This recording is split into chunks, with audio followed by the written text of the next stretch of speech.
حامدا و مسلیا و مسلمہ، آپ صلی اللہ علیہ وسلم کا نام لے کر جھوٹی حدیث بیان کرنا یہ کبیرہ گناہ ہے جو بغیر توبہ کے معاف نہیں ہوگا۔ امام محمد بن اسماعیل بخاری، جن کی وفات 256 ہجری میں ہوئی، انہوں نے اپنی صحیح کے اندر حضرت مغیرہ بن شعبہ رضی اللہ عنہ کی روایت نقل کی ہے۔ جب وہ کوفہ کے گورنر بنے تو انہوں نے ارشاد فرمایا کہ میں نے آپ صلی اللہ علیہ وسلم کو ارشاد فرماتے ہوئے سنا ہے کہ میرا نام لے کر جھوٹ بولنا یہ کسی عام آدمی کے نام پر جھوٹ بولنے کی طرح نہیں ہے، یعنی یہ ایسا معمولی نہیں ہے، بلکہ جس نے مجھ پر عمدن جھوٹ بولا وہ اپنا ٹھکانہ جہنم میں بنا لے۔ آج کی اس کلپ کے اندر ہم کچھ وہ روایات آپ کو بتائیں گے جن سے آپ کو بچنا بہت ضروری ہے، اس لیے تبلیغی جماعت کے ساتھیوں سے میری درخواست ہے کہ آپ اس ویڈیو کو دھیان سے سنیں اور ان روایات کو بیان کرنے سے بہت زیادہ بچیں، اور اگر آپ کسی کو یہ روایات بیان کرتا ہوا دیکھیں تو اس کو بھی ضرور متنبہ کریں تاکہ ہم سب اس وعید میں داخل ہونے سے بچ جائیں جس میں آپ صلی اللہ علیہ وسلم نے فرمایا جس نے مجھ پر عمدن جھوٹ بولا وہ اپنا ٹھکانہ جہنم میں بنا لے۔ تو یہ کچھ روایات ہیں جو تبلیغی جماعت کے اندر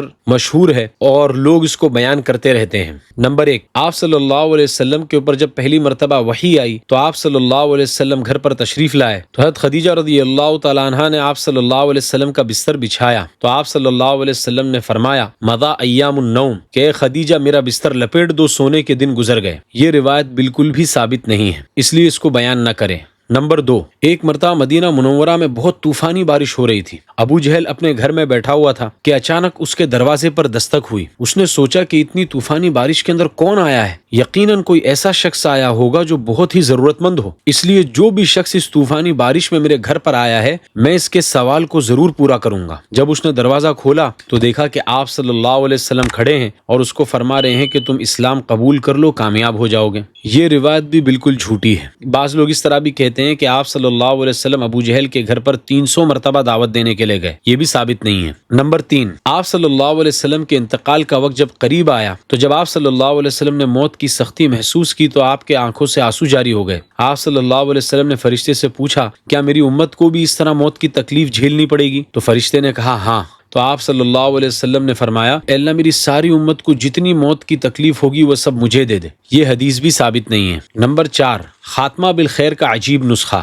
کہ جو شخص فجر کی 2 سنتیں اپنے گھر میں پڑھے گا تو اس کو اللہ تعالیٰ 3 انعامات دیں گے۔ نمبر 1، اس کے رزق کے اندر وسعت ہو جائے گی، خوب مال ملے گا۔ نمبر 2، گھریلو جھگڑے ختم ہو جائیں گے، اور نمبر 3، اس کا خاتمہ ایمان پر ہوگا۔ یہ روایت بھی کسی بھی حدیث کی کتاب میں موجود نہیں ہے، اس لیے اس کو بھی بیان کرنا جائز نہیں ہے۔ نمبر 5، قیامت کے دن اللہ تعالیٰ اعلان کریں گے کہ اے محمد جنت میں داخل ہو جاؤ، تو جس کا بھی نام محمد ہوگا وہ لوگ جنت کی طرف دوڑیں گے، تو فرشتے ان کو روکیں گے کہ یہ اعلان تمہارے لیے نہیں ہے بلکہ یہ تو آپ صلی اللہ علیہ وسلم کے لیے اعلان تھا۔ تو اللہ تعالیٰ فرمائیں گے کہ اے فرشتوں جس کا نام محمد ہے سب کو جنت میں جانے دو۔ یہ حدیث بیان کرنے کے بعد تبلیغی جماعت والے یہ کہتے ہیں کہ دیکھو جس کے نام کے اندر اتنی برکت ہے تو اس کا جو کام ہے یعنی تبلیغی جماعت کا کام اس میں کتنی برکت ہوگی۔ یہ روایت بھی من گھڑت ہے، جھوٹی ہے، اس کو بیان کرنا جائز نہیں ہے۔ پھر ایک روایت تبلیغ والے یہ بیان کرتے ہیں کہ ایک مرتبہ آپ صلی اللہ علیہ وسلم نے حضرت عائشہ رضی اللہ عنہا سے پوچھا کہ بتاؤ عائشہ مدینے میں گھر کس کا اچھا ہے؟ حضرت عائشہ رضی اللہ عنہا نے جواب دیا کہ اللہ کے رسول مدینے میں سب سے اچھا گھر تو میرا ہے کیونکہ میرے گھر میں آپ موجود ہیں۔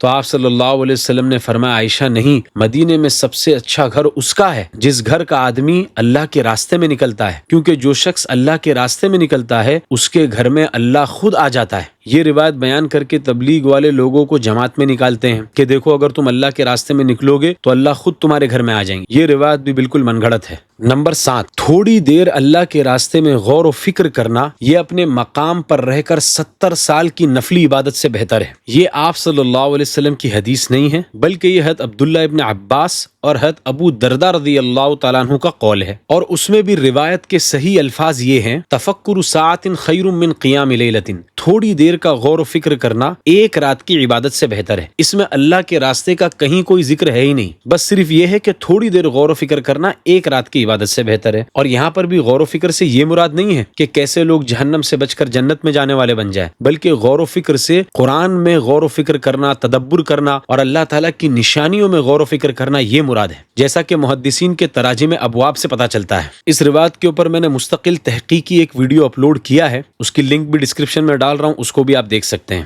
پھر ایک روایت یہ بھی بیان کی جاتی ہے کہ جو شخص مسجد میں باتیں کرے گا تو اس کی نیکیاں ایسے ختم ہو جائے گی جیسے آگ لکڑی کو کھا جاتی ہے۔ یہ روایت بھی من گھڑت ہے۔ پھر ایک روایت یہ بیان کی جاتی ہے کہ اذان کے دوران جو بات کرے گا اس کو موت کے وقت کلمہ نصیب نہیں ہوگا۔ یہ روایت بھی غلط ہے، اس کو بیان کرنا جائز نہیں ہے۔ پھر ابھی 15 اگست آ رہا ہے، اب 15 اگست آتے ہی لوگ یہ روایت پھیلانا شروع کریں گے وطن سے محبت کرنا ایمان کا حصہ ہے۔ یہ روایت بھی بالکل ثابت نہیں ہے اور بالکل غلط روایت ہے۔ دیکھیے، وطن سے محبت کرنے سے اسلام منع نہیں کرتا، آپ وطن سے محبت کیجئے، لیکن اس کا وطن سے محبت کرنے کا یہ مطلب نہیں ہے کہ آپ جھوٹی حدیث آپ صلی اللہ علیہ وسلم کے نام پر منسوب کر کے پھیلانے لگیں۔ ایک روایت یہ ہے کہ جنت کے اندر لوگ علماء کو تلاش کریں گے تاکہ ان کے ذریعے سے مزید اللہ تعالیٰ کے انعامات پا سکیں۔ اس روایت کو امام دیلمی نے مسند الفردوس میں نقل کیا ہے، لیکن اس روایت کی سند میں مجاشع بن عمرو نامی راوی ہے جو کہ کذاب یعنی جھوٹا ہے، اس لیے اس روایت کو بھی بیان کرنا بالکل بھی جائز نہیں ہے۔ پھر ایک روایت یہ پھیلائی جاتی ہے کہ جو شخص فجر کی نماز چھوڑ دے گا اس کے چہرے پر سے نور ختم ہو جائے گا، جو ظہر کی نماز چھوڑے گا اس کے رزق کی برکت ختم کر دی جائے گی، جو عصر کی نماز چھوڑے گا اس کی صحت ختم ہو جائے گی، جو مغرب کی نماز چھوڑے گا اس کی اولاد سے اس کو کوئی فائدہ نہیں ہوگا، اور جو عشاء کی نماز قضا کر دے گا اس کی نیند میں سے راحت ختم کر دی جائے گی۔ یہ روایت بھی بالکل من گھڑت ہے، بیان کرنا جائز نہیں ہے۔ ایک روایت تبلیغ والے یہ بیان کرتے ہیں ما خاب من استخار وما ندم من استشار، کہ استخارہ کرنے والا کبھی بھی نقصان میں نہیں ہوتا اور مشورہ کرنے والا کبھی بھی شرمندہ نہیں ہوتا۔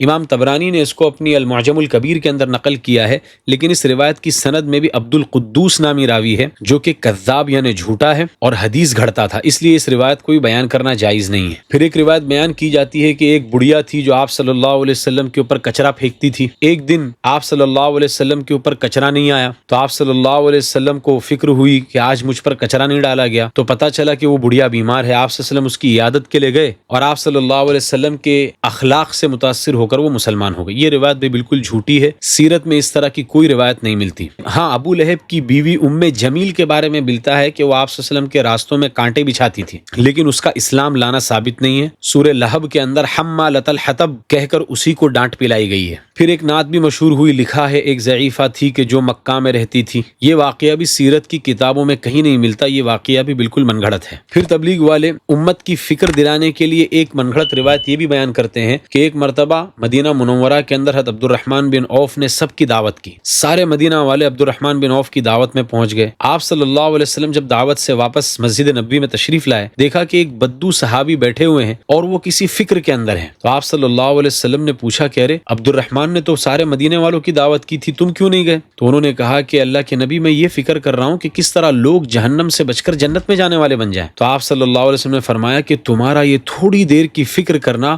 عبد الرحمن کی 1000 دن کی دعوت سے بہتر ہے۔ یہ روایت بھی بالکل من گھڑت ہے، جھوٹی ہے، اس طرح کا کوئی واقعہ سیرت کی کسی کتاب میں نہیں ملتا۔ پھر ایک روایت تبلیغ والے یہ بیان کرتے ہیں کہ ایک مرتبہ جبریل علیہ السلام آپ صلی اللہ علیہ وسلم کے پاس تشریف لائے اور کہا کہ اللہ کے نبی بتائیے اللہ کو آپ زیادہ محبوب ہیں یا میں؟ آپ صلی اللہ علیہ وسلم نے فرمایا میں زیادہ محبوب ہوں کیونکہ تمہیں میرے پاس بھیجا جاتا ہے۔ پھر انہوں نے سوال کیا کہ بتائیے اللہ کو آپ زیادہ محبوب ہے یا اللہ کا قرآن؟ تو آپ صلی اللہ علیہ وسلم نے فرمایا کہ میں زیادہ محبوب ہوں کیونکہ قرآن کو مجھ پر اتارا گیا ہے۔ پھر جبریل علیہ السلام نے پوچھا کہ بتائیے اللہ کو آپ زیادہ محبوب ہے یا اللہ کا دین؟ تو آپ صلی اللہ علیہ وسلم نے فرمایا کہ یقیناً اللہ کا دین زیادہ محبوب ہے کیونکہ اللہ کے دین کی خاطر مجھے بھی تکلیفوں میں ڈالنا گوارا کیا، لیکن اللہ کا دین مٹ جائے یہ گوارا نہیں کیا۔ یہ روایت بھی بالکل من گھڑت اور جھوٹی ہے اور اس کو بیان کرنا جائز نہیں ہے۔ تو یہ کچھ روایتیں ہیں جو قابل اعتبار نہیں ہیں اور ان کو آپ صلی اللہ علیہ وسلم کا نام لے کر بیان کرنا بالکل بھی جائز نہیں ہے۔ یہ میں بات آپ تک اس لیے پہنچا رہا ہوں تاکہ ہمارے تبلیغی بھائی بھی اس وعید میں داخل ہونے سے بچ جائیں جس میں آپ صلی اللہ علیہ وسلم نے فرمایا کہ جس نے مجھ پر عمدن جھوٹ بولا وہ اپنا ٹھکانہ جہنم میں بنا لے۔ ذالک ذکریٰ للذاکرین، یہ نصیحت ہے نصیحت ماننے والوں کے لیے۔ ھذا وصلی اللہ علیہ وسلم۔